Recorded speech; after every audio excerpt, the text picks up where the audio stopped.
আসসালামু আলাইকুম ওয়া রাহমাতুল্লাহি ওয়া বারাকাতুহু। প্রিয় ভাই বন্ধুরা, কেমন আছেন?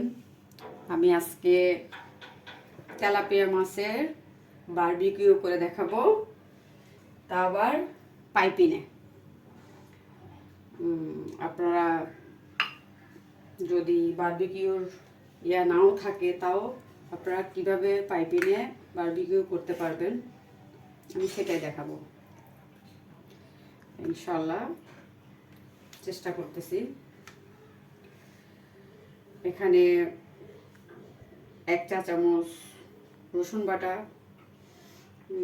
1 চা চামচ লবণ, 1 চা চামচ হলুদের গুঁড়া এবং বারবিকিউ মশলা আছে।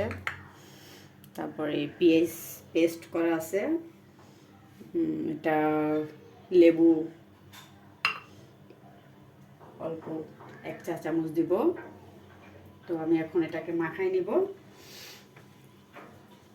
পানিটা ভালো করে ঝেড়ে নিতে হবে। তো আমি প্রথমে একটা মাখাচ্ছি। প্রথমে আমরা লেবুটা দিব, কারণ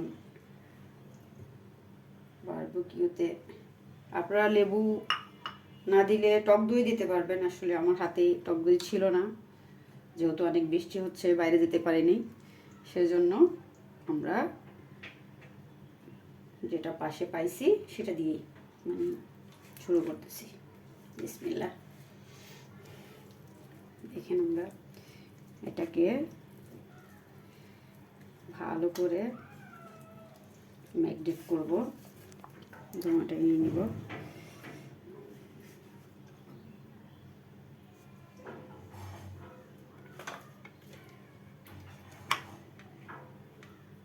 ওকে, দুটা মাছের জন্য 1 টেবিল চামচ লেবুর রস,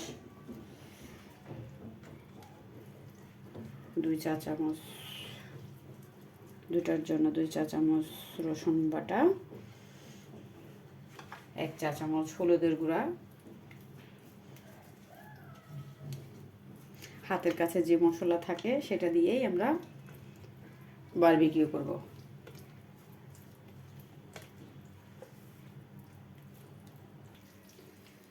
দিয়ে দিলাম।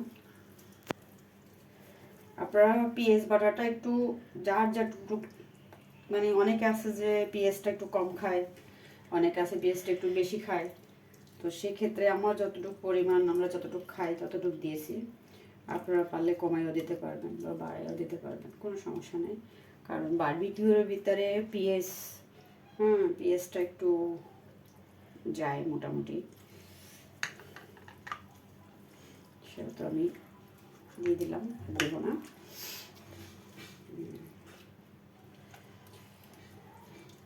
তার আগে বলি, আমি এটাকে সুন্দর করে পরিষ্কার করে মাছটাকে আমি ধুয়ে কেচে লবণ দিয়ে ভালো করে ধুয়ে কেচে আমি এটাকে লবণ দিয়ে ম্যাগনেট করে রাখছিলাম হালকা একটু করে। এখন আমি যে বাটা মরিচটা দিলে স্বাদটা ভালো হয়। তো একটু ঝাল ঝাল করে করব, সেজন্য আমি মরিচটা একটু 1 টেবিল চামচের বেশি দিলাম।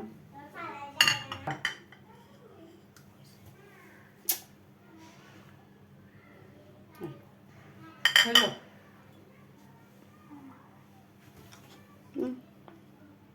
এখন আমরা দেখেন বাটা মরিচটাকে আমরা সুন্দর করে মাছের একদম ভিতরে ভিতরে সব মশলাটাগুলোকে ভালো করে মালিশ করে নিচ্ছি।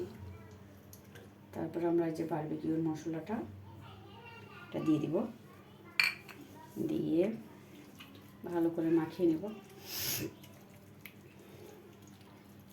ভালো করে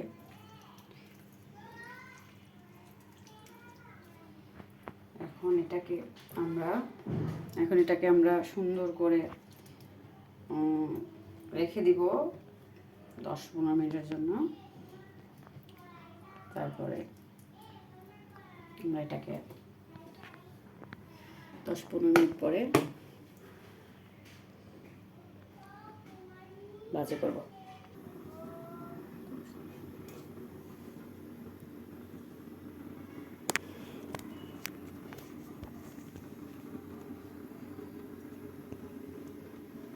তো 10 মিনিট পরে, ম্যারিনেট হওয়ার পরে আমি এটাকে বের করে নিয়ে আসলাম। এখন আমি এটাকে গরম তেল বসিয়ে দিয়েছি ফ্রাই প্যানে। আমি মাছগুলো দিয়ে দিব।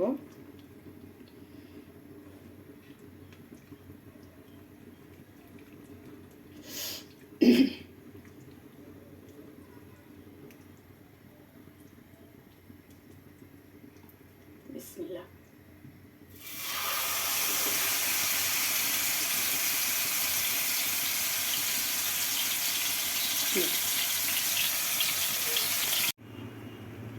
আমরা মাছটা দিয়ে দিচ্ছি, দোনোটাই একসাথে দিয়ে দিব।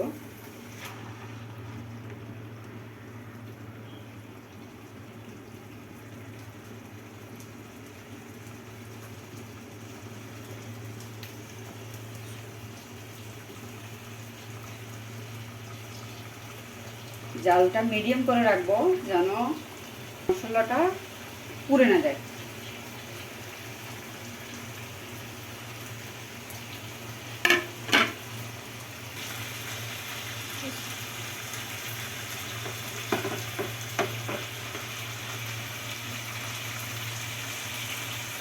তো এটা এক পার্ট হয়ে নেবে, তারপরে আবার উল্টাই দিব। এই আমার বারবিকিউ হয়ে গেল। আমি দোনো পিঠ সুন্দর করে লট পালট করে ভাজি করে নিলাম, তো এখন আমরা এটাকে তুলে ফেলবো।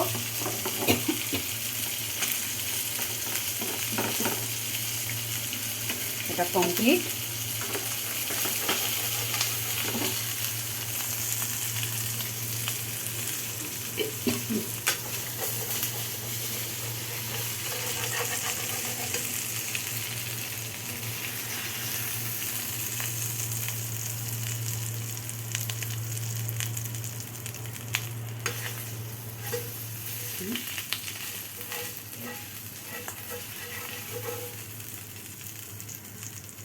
হয়ে গেল আমাদের তেলাপিয়া মাছের বারবিকিউ।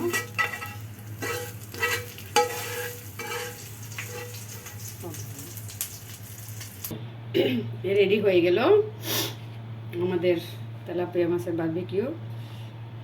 তো আপনারাও বাসায় ট্রাই করে দেখবেন। আলহামদুলিল্লাহ, খেতে অনেক সুস্বাদু হয়েছে।